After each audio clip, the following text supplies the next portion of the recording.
Hi, I'm Shane Moore, the CEO of QSC, Quality Safety Consultants. I'd like to welcome you to this induction. At QSC, we've spent over 30 years building a reputation for being practical, common sense people.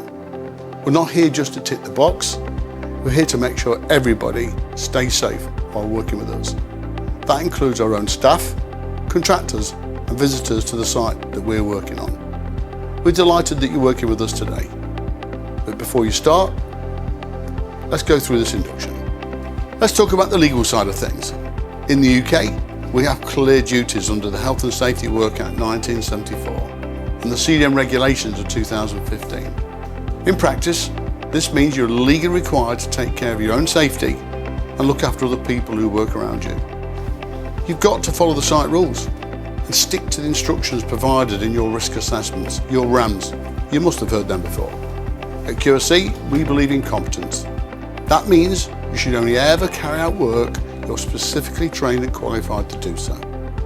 If you find yourself in a situation where you're unsure about the task or something just doesn't feel right, don't guess, don't take chances. Stop what you're doing, call your supervisor. There's no such thing as a silly question when it comes to staying safe. Being competent isn't just about having the right tools, it's also about having the right skills and the paperwork to prove it. If it isn't documented, it didn't happen. On a QSC project, you'll notice that roles are often identified by the hard hat colour. Our safety team, for instance, are usually easy to spot with the QSC uniform and the blue hard hats.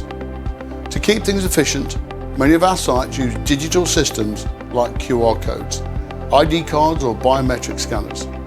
These systems are here to confirm in an instant exactly who you are and what you're trained to do. It's about making sure the right people are in the right roles.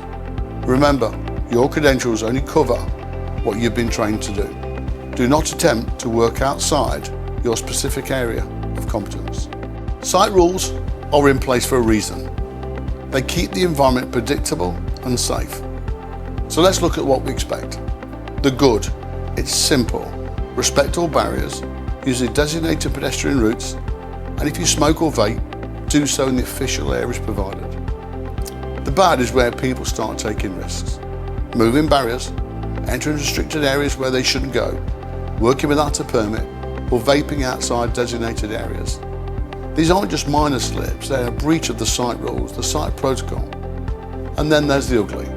We have a zero tolerance policy regarding drugs and alcohol at work. To manage this, QSC operate a card system, a violation system. The yellow cards are formal warning. If you're issued with a red card, then you'll be removed from site immediately. Your personal protective equipment, your PPE, is your last line of defence. On a QSC site, we expect it to be right. Specific requirements change depending on the site and the task, but the basics usually include a helmet with a fashion chin strap, S1 rated ankle protection boots and high visibility clothing. Depending on the risk, you may also need gloves, eye protection or ear protection. The good is a worker who respects their gear. The vest zipped up, boots laced and everything fitting correctly. The bad is cutting corners. Leaving a vest unzipped or not fastened properly, wearing safety shoes that don't cover the ankle might seem like a small thing, but it's a violation of the site rules. The ugly is using equipment that is past its prime. If your kit is damaged, modified or doesn't fit, it won't protect you. Check your gear before you start work. If it's not up to scratch, get it replaced. It's a simple rule. No PPE, no work. When entering or leaving the QSC site, we must record your visit. Our access system may vary on each location. We might use biometric scanners, swipe your ID card, or sign a digital or paper-based register. This isn't just about security, it's mandatory safety and fire requirement. If there's an emergency on our site, we want to know who is on our list and where you are. If you haven't signed in or recorded yourself in, please make sure you do so. Make it your first and last task of the day, no exceptions. Each and every site have their own unique challenges and layout. So before you start work, talk with your supervisor and make sure you familiarise yourself with the site rules. The sites are always evolving. On our projects, All the vital information is kept in the construction phase plan and our notice boards. These documents are your go-to guide to ensure the site rules, the local hazards, as well as key project risks are highlighted to you. It's also your guide to ensure the emergency arrangements, including fire exits and assembly points, are clear to you. You must understand these details before you pick up a tool. If you don't know where the CPP or the construction phase plan is, ask your supervisor, your site manager. It's your responsibility to keep informed. Safety isn't a one-size-fits-all process. Depending on who you are and who you're working for and what you're doing, you may be required to complete additional inductions. This might include a site-specific induction for the site you're visiting, or detailed briefing for a high-risk activity. These briefings get into the nitty-gritty, the specific hazards of the jobs that you're doing right now, and the controls that we've put in place to keep you safe. Remember, you aren't cleared until all the inductions and the briefings are signed off. If you're moving to a new area of the site or starting a new phase of work, check with your supervisor to see if further training is required. We don't start until everyone is fully briefed. In our line of work, we're often operating in live environments. This means you could be working alongside moving plant and vehicles, or in specialised areas with hazardous atmospheres. You might even be in proximity to chemicals such as ammonia or legacy materials such as asbestos. Because these environments are constantly changing, you have to stay alert. The good is simple. Always stay within your designated pedestrian routes and keep a safe distance from moving plant and machinery. The bad is losing focus, walking into a live zone or crossing a vehicle's path without making eye contact with the operator. Isn't just a mistake, it's a major risk. Always follow the specific controls for the area you are in. If the environment changes or you feel in a zone is no longer safe, stop and report it immediately. It sounds basic, but slips, trips and falls remain the most common hazard on any site. In a busy industrial environment, trailing cables or a small leak can lead to serious injury in seconds.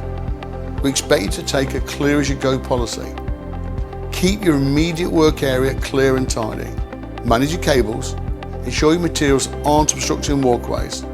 If you spot a hazard that you can't fix yourself, like a large spill or damaged flooring, don't just walk past it. Mark it clearly and report it to your supervisor immediately. A clean site is a safe site. Let's keep it that way. Vehicles and pedestrians are a high-risk mix, which is why we have a strict traffic management in place. Always stick to the segregated pedestrian routes. They are there for your protection. When vehicle movements are complex, we use trained, competent banksmen or spotters to manage that flow. If you're operating plant, follow the designated lanes. If you're on foot, never assume a driver has seen you. The rule is quite simple. Stop, wait, and only proceed or cross when you've made clear contact and the operator has signalled that it's safe to proceed. In a busy environment, communication is just as important as the barriers between us. All equipment used on our sites must comply with the provision and use of work equipment regulations, often called PUR. What does that actually mean on a daily basis? It means you must be properly trained and authorised to use any kit, whether it's a hand tool or heavy machinery. Before you start, carry out the pre-use inspection. Check for valid inspection tags. Make sure that all guards are in place and working correctly. If you find a fault, like a frayed cable or a cracked casing, do not attempt to fix it yourself. Definitely do not use it. Tag is defective, take it out of service and report it to your supervisor. We only work with tools that are fit for the job, no exceptions. Lifting operations are among the most high-risk tasks on any project, which is why they're strictly governed by the LOLA regulations, the lifting operations and lifting equipment regulations. Every lift requires a formal lift plan and must be planned by a competent person. Before any equipment is used, it must have a valid record of full examination. If you're involved in a lift, follow the plan to the letter. If you aren't involved, stay well clear. One of the most important rules on the QSC site is that never stand under or walk under a suspended load. If the exclusion zone isn't clear, the lift doesn't happen. Working at height remains one of the biggest risks in our industry, so we treat it with the utmost caution. Whether you're on a ladder, a set of podiums, a MEUP, you must be trained and competent to use that specific equipment. Before you start, you must follow the relevant permit systems and ensure your equipment has been inspected. If you're using a harness, make sure it's properly fitted and clipped onto a certified anchor point. Never take shortcuts. Don't overreach, and never use makeshift platforms like chairs or crates to get that extra bit of height. Our policy is quite simple. If there is no collective or personal protective equipment in place, there is no work. We want you to be focused on the task, not on the fall. Before you begin any maintenance or repair work, you must ensure that all energy sources are properly isolated. Whether it's electrical, hydraulic or pneumatic, it has to be neutralised. At QSC we offer a strict lockout, tagout procedure. This means you must physically lock off the energy source and attach a tag that clearly identifies who is doing the work and why. This is a personal safety measure.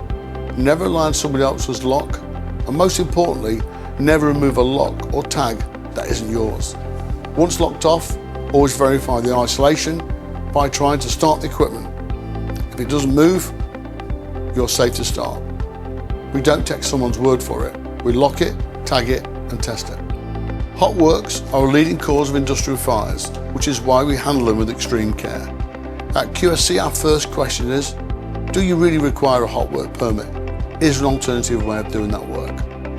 If hot work is unavoidable, you must have a hot work permit before you start work. This means having the right controls in place, the fire blankets to catch the sparks, the correct fire extinguisher on hand, and a dedicated fire watch to stay on site during the task. And maybe even for a set period afterwards to ensure there is no smouldering. Don't start until the area is cleared of combustibles and your permit is signed off. We don't take risks with fire. While we've just looked at hot work permits, these aren't the only tasks that require extra oversight. Permits are required for any high-risk work on QSC managed projects. This might include confined spaces, working on high-voltage electrical systems, and performing complex excavations. A permit isn't just a piece of paper, it's a formal agreement that the risks have been assessed and the necessary life safety controls are in place. You must read, understand and sign the permit before the job starts. Once it's issued, stay within the scope of that permit. If the task changes, the permit must be updated. It's a simple rule for high-risk jobs. No permit, no work. Good housekeeping isn't just about appearance. It's a fundamental part of how we manage safety. A cluttered site is a dangerous site. We expect everyone to maintain a clear-as-you-go policy. Don't wait for the end of the shift to tidy up. Deal with your waste and debris as it's created. When you clear up, make sure you use the correct skips. Waste must be segregated correctly to minimise our environmental impact. Before you leave for the day, a full end-of-day clean is required to ensure the area is safe for the next person. Remember your workspace. That reflects your professionalism. Keep it sharp, keep it clear, and above all, keep it safe. When it comes to fire, there is no room for hesitation. You must know the emergency arrangements before you start work. Your supervisor must have given you this information. If the fire alarm sounds, it's very simple. Stop what you're doing and make your way to the area. Leave the building through the nearest available exit. Do not stop to collect your belongings and do not use the lift. Proceed directly to the designated assembly point and stay there until you're accounted for. Remember our sign-in rule from earlier? This is why it matters. We need to know that you're out safely. Do not re-enter the building until the fire warden or member of the QSC team have told you it's safe to do so. No matter how safe we try to be, accidents can happen. You need to know how to get help fast. At least one trained first aider must be on site at all times. Check your site safety board or the construction phase plan to identify who is that first aid person. If you're injured or if you witness an injury, you must report it immediately, no matter how minor it might feel or might seem. Whether it's a small cut or something more serious, it needs to be recorded. Reporting isn't about assigning blame, it's about making sure you get the right care and helping us prevent it from happening again. Don't wait until the end of the shift, report it immediately, regardless of the time of day. Reporting shouldn't just happen when someone gets hurt. We want to hear about those near misses too. Those moments when something almost went wrong. If you spot a hazard or experience a near miss, follow 3 simple steps. Stop work, make the area safe, and report it immediately. By telling us about that trip and it didn't result in a fall, you give us a chance to fix the problem before the next person isn't so lucky. If the situation is serious or could affect other parts of the site, escalate it to QSC management right away. We value your eyes and ears on the ground. Your reports are what allow us to maintain our exemplary safety record. We operate a strict policy to prevent pollution and minimise our footprint on the environment. This starts with you and how we handle the materials and our waste.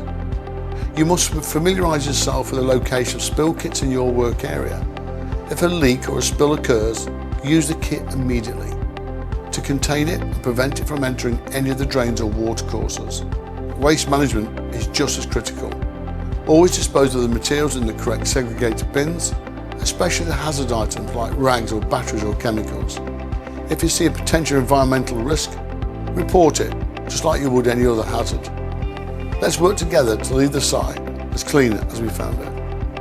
At QSC, we don't just give you a list of rules, we give you the authority to enforce them. You have the absolute right and responsibility to stop work if you believe a situation is unsafe. It doesn't matter who is doing the job or what the deadline is. If it isn't safe, it stops. Stopping work isn't about being difficult or causing delays. It's about being practical, reliable. If you see a hazard or a shortcut being taken, speak up. We will fully support any person who stops a task in the interest of safety.